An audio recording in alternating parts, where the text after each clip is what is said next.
fais une petite vidéo pour venir en aide à ceux qui se poseraient la question par rapport au bruit que pourraient émettre les chaudières. Alors tout ce qui est bruit de claquement, vibration, etc. Sur ce type de chaudière en tout cas, et ça peut être transposable sur d'autres marques. Par exemple celle-ci c'est une Sony Duval. Vous allez pouvoir venir résoudre ce problème très simplement. Voilà, 100 à 0 euros. Concernant tout ce qui est vibration, claquement, etc. Enfin, tous les bruits qui émanent de votre chaudière lorsque votre chauffage tourne ou votre eau chaude tourne, ou quand vous passez de l'un à l'autre. Voilà, c'est très important ce que je viens de vous expliquer là. Et je vous explique de quoi ça vient. Alors pour apporter une précision supplémentaire concernant cette chaudière, alors il s'agit d'une Therma Plus, je crois que ça doit être une C25E, il me semble. Si je ne dis pas de bêtises, ouais, c'est une Therma Plus F25E, précisément. Alors là, vous avez le moteur pompe et vous avez la vanne 3 voies qui se situe derrière. Donc voilà, c'est tout ce bloc-là. Là. Et le problème des vibrations, des claquements, etc. Alors ça peut vibrer également sur les murs. Hein. Et dans votre habitation, si votre chaudière se trouve dans votre chaufferie, etc.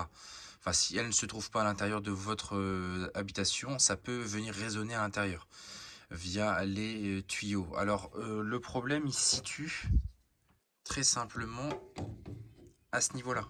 Le problème viendra de ce clapet en fait bypass sur votre bloc de 23 voies.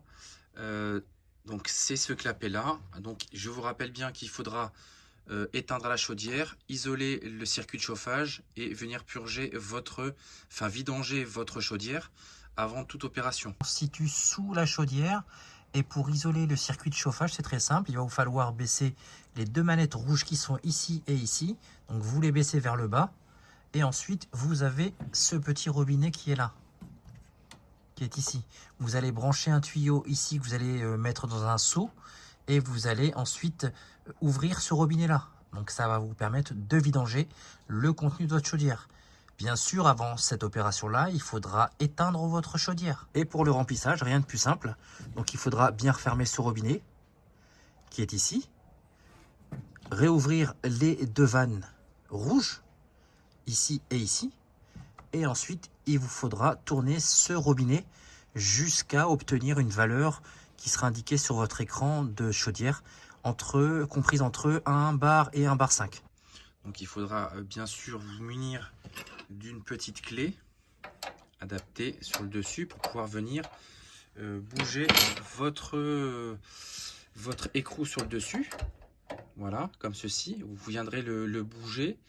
Alors si vous voulez le démonter complètement, il faudra retirer cette petite agrafe à l'aide d'une pince à bec long, coudé éventuellement.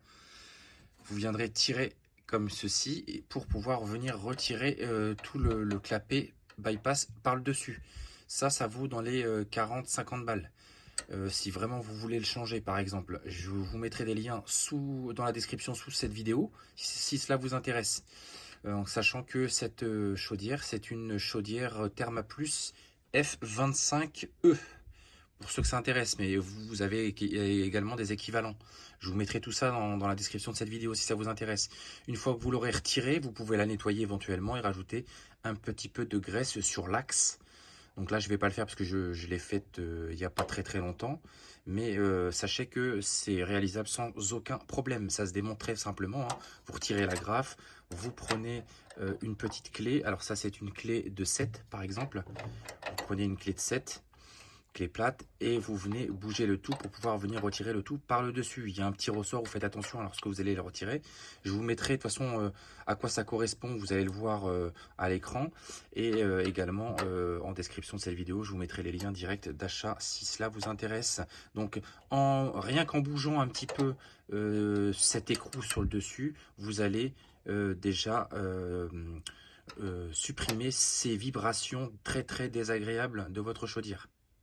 Voilà, vous pourrez faire des tests ensuite en mettant en eau votre chaudière, en réouvrant votre circuit de radiateur, en faisant le remplissage, en allumant votre chaudière et en tournant cette vanne de remplissage de votre chaudière pour pouvoir venir entre 1 bar et 1 bar 5. Voilà, j'espère que cette vidéo aura pu vous aider et je vous dis à très bientôt. Bye!